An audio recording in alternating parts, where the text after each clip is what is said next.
Tell me a little bit about this fear of missing out. There's a mentality, and it's one of the biggest things that in kind of this alignment between sales and marketing, that sales typically has a very short-term focus, right? And it's understandable, right? You got a quota over your head, and your performance and your compensation is based on that. Where a lot of salespeople can kind of look over at marketing and go, you got your nice salaried position, right? As long as we keep the wheels going here, you can play, and you're like, we're on the feast and famine, here. Yeah. So in terms of the alignment, right? And how do you work with and help support the sales effort, right? Because they should want more, not to try to sell to everybody, but they should want a focused message, focused enablement materials, focused case studies, stories that they can tell, that they can use in the process. So how does that conversation work at the, this fear of missing out, not only at the C-suite, but in other departments inside where you're in as a fractional CMO, right? And leading that charge? First and foremost, I mentioned that a lot of my marketing approach is impacted by that first sales job I had at a startup. And so I love working closely with sales, and I think it's something that every CMO should do. There has been historically a lot of natural tension between the two. And I think where you're going with it is we tend to, or we've had in the past, conflicting incentives. So maybe what we're measuring or how successful marketing is measured is different than what successful sales, what they're measuring in their KPIs. And, one small example that we had at a client was, unbeknownst to us, the sales leader was beginning to measure the time to conversion between, getting the lead and close. And then on the flip side, we were measuring okay, are we actually bringing in leads aligned to the right ICP? But the time to close was a lot shorter with the wrong ICP. So they're like, hey, we want more of these leads. These are wrong. And we're like, wait, this isn't we're not on the same page. And so it can happen to the best of us. But then it's a matter of, okay, let's everyone get together, the CEO, the chief revenue officer, the CMO, and let's just make sure we're all rowing in the same direction. Because sometimes it's just as a matter of, we didn't realize that if we're measuring this or we're incentivizing this KPI, it could be in conflict with what another function is doing. And this isn't just between sales and marketing, but everywhere, right? But it does happen with sales and marketing. Those conversations, and whenever I start working with a client, I don't start with, what do you want from marketing? Because in some ways, I think my role is to help them determine, this is how marketing can best support you. I start with, what are your business goals?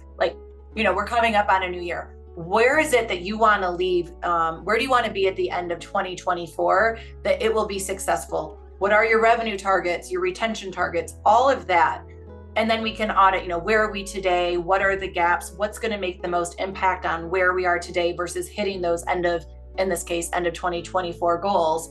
And so where FOMO of revenue comes in, it's to say, okay, if this is where you want to go, is it having 5 audiences? Is it having 1?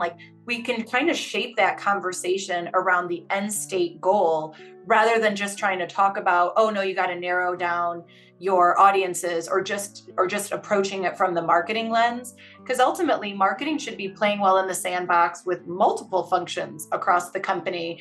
And so making sure that whatever we're doing aligned to the business goals, that's the most important thing. We shouldn't be aligned to just, what are these marketing goals? They should roll up to the corporate goals. Well, that means everybody has the same plan, right? If you're aligning to the same. Easier said than done. It happens a lot less than you would like to think. I know, I do. So, a lot of what marketing's function is the development of content that goes into the demand gen campaigns, content that goes into sales enablement, content that's on a thought leadership basis that establishes you as a trusted advisor, as an expert in the industry. I'm going to just ask you a question. I like asking this cold, and that is, for the clients that you've served, in terms of just on a scale of 1 to 10, where 1's not important at all, 10 is vital to the overall growth and success of the company, how would you rate content on that scale, and why? Tying back to some of the things I already said, breaking through the clutter. It's a noisy place out there, and great content is a great way to break through that clutter. I would rank it like an 8, 9, or 10, something very high on the scale of importance, with the asterisk or the caveat of the right content is that critical. Because what I think we're going to see in more and more of this happening with chat GPT and AI and the ability to like mass produce content, these tools that can do that, to me, that is just noise. That content that's just there for the sake of being content, I put that on like the 0 side of the scale. Content that's relevant, that's timely, that resonates with your audience, that ranks a 10. So making sure that you're not just producing content to check a box and say, oh, I put out 500 blogs this year. Well, great, but if no one's reading them and they're not necessarily aligned to your SEO or they're not impacting your business, then like content isn't that helpful. But if even you have some really great content, and it could be only 2 or 3 pieces, but it's driving leads, it's getting the right people in the door, it's helping educate your audience, driving your brand awareness, that I can fully support and would back up as a 10 on the scale. I stole this out of a Forbes, article, and it talked about how content marketing solves problems, but thought leadership actually sparks conversations. In this day and age where the B2B buyer is going to much more of a self-serve buying process, they're researching more than ever before they ever want to talk to anybody inside the organization, right? Yeah. And so what our goal as marketers is then to get further and further up into the buyer's journey, earlier in the buyer's journey. We're not going to do that with low quality content. We're not going to do that with, typical product marketing content, which is very important. But in terms of sparking a conversation, we're going to have to help. We're going to have to educate. We're going to have to play that role as a trusted advisor. That means there's much, much more emphasis on content and on really high quality or thought leadership content.